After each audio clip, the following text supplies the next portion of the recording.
Hello, Grace, and welcome to another exciting edition of Cover to Cover.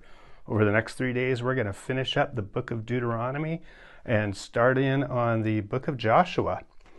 Today, March 20th, our passage is Deuteronomy 29 all the way through 31, verse 29. And one of the things I like the most about the book of Deuteronomy was something that I learned way back in Bible college, and it's that the entire book is designed after the function of like a treaty, a suzerain or a king having a treaty with his people.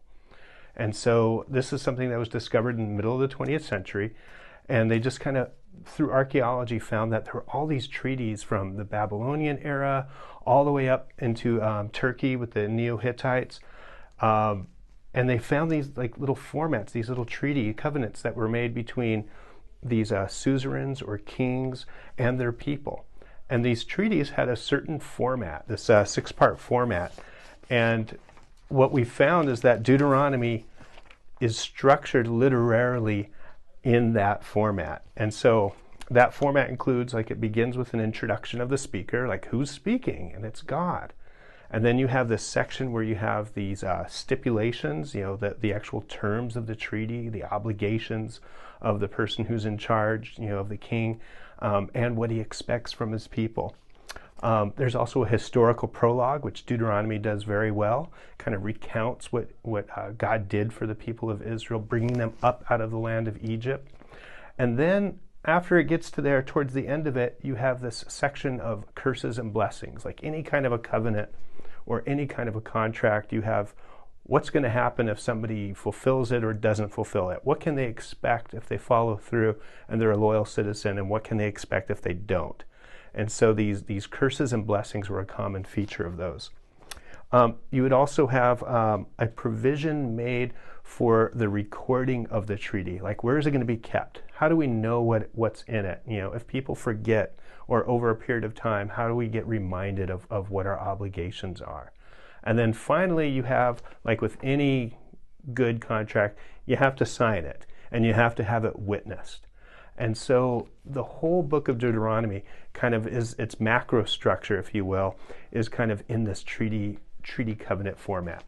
The verses that we have today, verses 29, chapter 29, verse 2, all the way through 31, verse 29, these are covering kind of like the tail end of that section. We're kind of bleeding over from the curses and the blessings. Some of those are mentioned in this passage.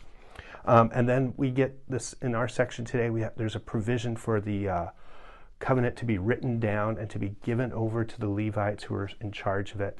And then it's to be read frequently. Every 7 years, the whole people are get together and they're supposed to read this covenant to be reminded of their obligations, to be reminded that God is king. And then finally, you have that section of witnesses. And so we see that in Deuteronomy 30, in the section that we're at, it says, "Today I have given you the choice between life and death, between blessing and curse. Now I call on heaven and earth to witness the choice you make. Oh, that you would choose life so that your descendants might live."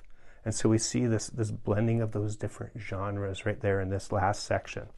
So the whole idea of this covenant treaty format is, it may seem like esoteric and scholarly, but it was really kind of significant because it just kind of reminded two things. One, that the law is more than, it kind of made sense of the law. It's like, why do you have all these different things that are going on? Why does it transition from this to that?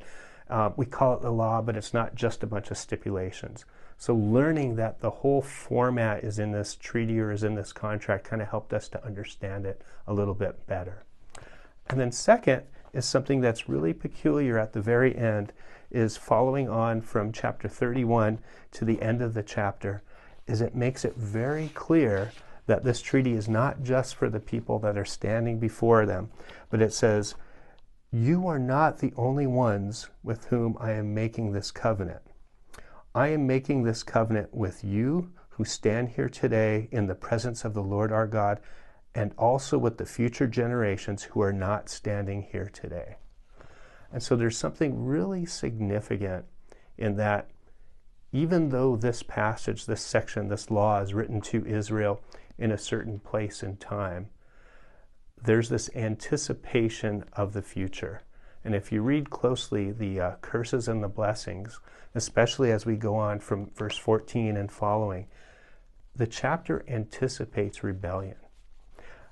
The audience is not just the people with Moses standing before him, but the passage itself is looking forward to the time of the exile and really anticipating that the people of Israel are going to rebel. The people are going to fall away, that they're going to inherit all the curses of the covenant. But then it concludes with something special, that God is going to call them back home and that he will always be faithful to his covenant.